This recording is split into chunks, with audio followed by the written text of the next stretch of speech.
Damu okozoroha mugera gwa Kagera kandi yombekire government ya Uganda ekwatanise ne ya Tanzania kandi egi emazireho billion 3.8.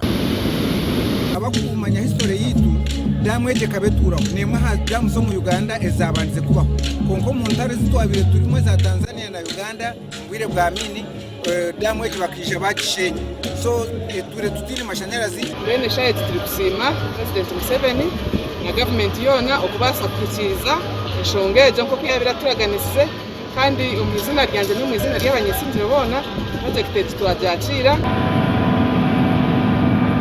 Obwo harukiguraho damu umuhezo w'enganzi y'ihanga kandi minisita wa East Africa Rebecca Ritwara Kadaga agambira abantu ba ISINGIRO na Kikagati okukozesa mu gishogu bakakozesa amashanyarazi aga kutandikaho business bakabinga obworo mu maka gabo. To start the variation, to start the running, to start the packaging. Amashanyarazi nigo engine y'entunguka yose. No mu program y'itine ya Parish Government model. Ese amazina turetaga amashanyarazi okubasa kugakozesa gukora ibintu.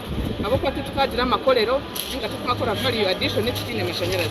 Amashanyarazi aga nigaza kuba nigakozeswa ihanga rya Uganda hamwe na Tanzania bari kubagana megawatts 14 kandi buri ihanga riri kutwara mushanju.